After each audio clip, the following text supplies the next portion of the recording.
Hikayat si miskin. Asalnya dari Raja Kayangan dan juga istrinya yang memimpin sebuah istana. Lalu ia disumpahi oleh Batra Indara, sehingga terlantarlah ia di negeri antah berantah, dan keduanya sangat dibenci oleh orang-orang sekitar.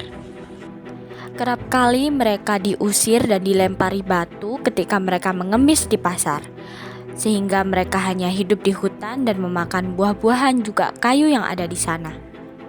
3 bulan telah berlalu, istri si miskin mendapati mengandung seorang anak, yaitu anak dari si miskin. Lalu suatu hari, istri si miskin menangis berteriak. Ia meminta buah mempelam yang ada di taman kerajaan. Bisa dibilang ia mengidam. Lalu si miskin pun bertanya-tanya kepada istrinya, "Wahai Adinda, apa yang hendak kau inginkan?" Lalu istri si miskin pun menjawab, "Aku menginginkan buah mempelai yang ada di taman kerajaan itu, wahai Kakanda." Si miskin pun terheran, bagaimana ia bisa mendapati buah mempelai yang ada di taman kerajaan itu? Tanpa berpikir panjang, ia menemukan ide lain. Sehingga ia mengiyakan apa yang diinginkan oleh istrinya dan pergi dari sana untuk mencari buah mempelam. Cerdik sekali. Ternyata si miskin pergi ke pasar sembari membawa mangkok di tangannya dan juga menoleh ke arah dan ke kiri untuk mencari buah mempelam yang diinginkan oleh istrinya. Tak lama dari itu, seorang laki-laki menyapa hangat si miskin yang tengah kebingungan mencari buah mempelam. "Hei miskin, apa yang hendak kau cari kemari?" Lalu si miskin menoleh ke asal suara. "Pak, apakah kau menjual buah mempelam itu?" Lalu lelaki itu mengangguk. Tak lama si miskin pun menjulurkan tangan yang memegang mangkok ke arah laki-laki itu. "Apakah aku boleh meminta buah mempelam yang busuk itu? Jika kau memiliki rasa belas kasihan kepadaku, ini untuk istriku. Ia tengah hamil dan menginginkan buah mempelam." Lelaki itu pun terketuk hatinya. Ia merasa kasihan kepada si miskin. Hingga akhirnya ia memberikan buah mempelam itu kepada si miskin. Tak hanya itu, ia juga memberikan pakaian, beras, dan keperluan lainnya kepada si miskin. "Ini untukmu, segeralah kembali dan temui istrimu." Miskin pun keheranan. Biasanya orang-orang pasar memperlakukan ia secara tidak manusiawi, melemparinya dengan batu, mengusirnya. Namun ini berbeda. Ia tak mengambil pusing, ia segera mengambil apa yang diberikan oleh laki itu dan kembali ke hutan menemui istrinya. Melihat istrinya sudah menunggu lama, si miskin mempercepat langkahnya untuk menemui istrinya. Sesampainya di sana, si miskin menceritakan apa yang tengah terjadi di pasar tadi. Mendengar apa yang terjadi tadi, istri si miskin itu pun mengamuk.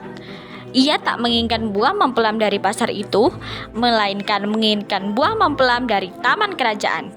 Terjadi pertukaran antara keduanya. Si miskin pun sebal hati melihat istrinya yang mengamuk-ngamuk seperti itu.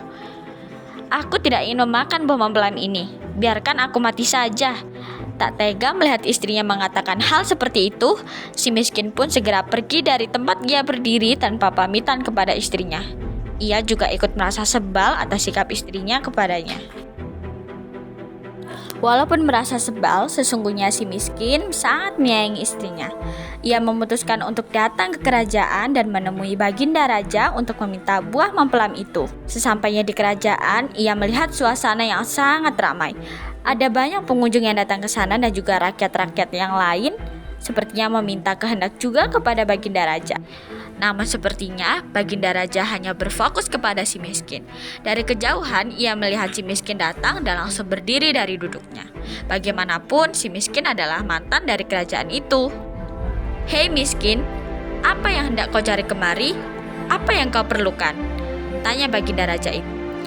Si miskin pun menoleh ke asal suara. "Ada juga bagindaku."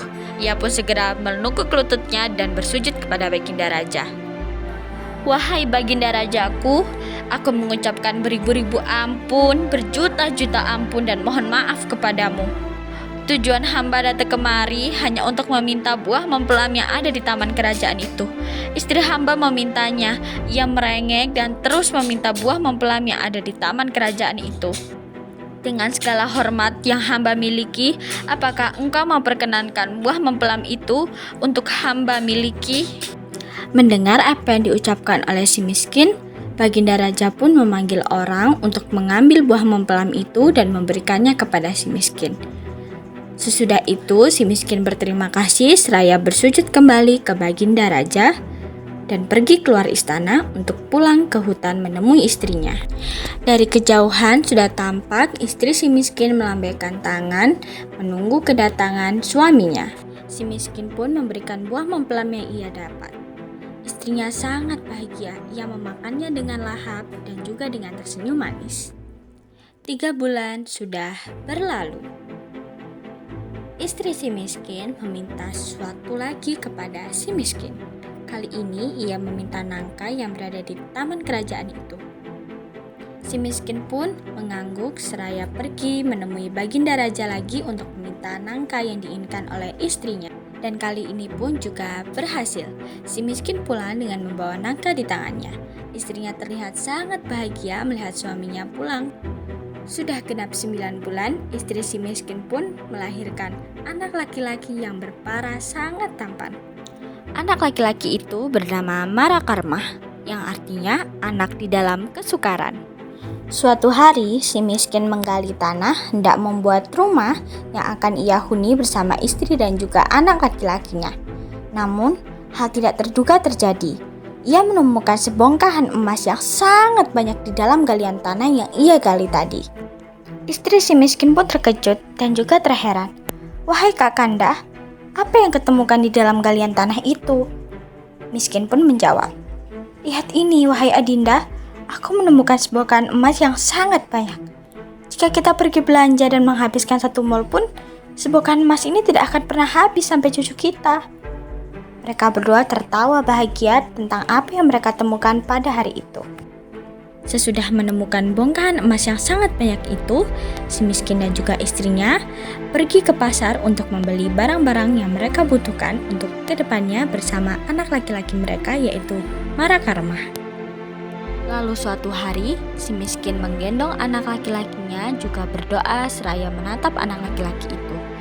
"Jikalau sungguh-sungguh engkau adalah anak dewa, hendak menerangkan muka ayahandamu ini, maka jadikanlah di dalam hutan ini sebuah negeri yang lengkap dengan kota, istana, juga dengan menteri, dan juga rakyat-rakyat yang sangat bahagia dan juga segala raja-raja di bawah Baginda." Dan doa itu terkabul. Si miskin bertukar nama menjadi Raja Maharaja Indra Angkasa dan juga istrinya yang bertukar nama menjadi Ratna Dewi yang memimpin sebuah negeri yang bernama Puspasar.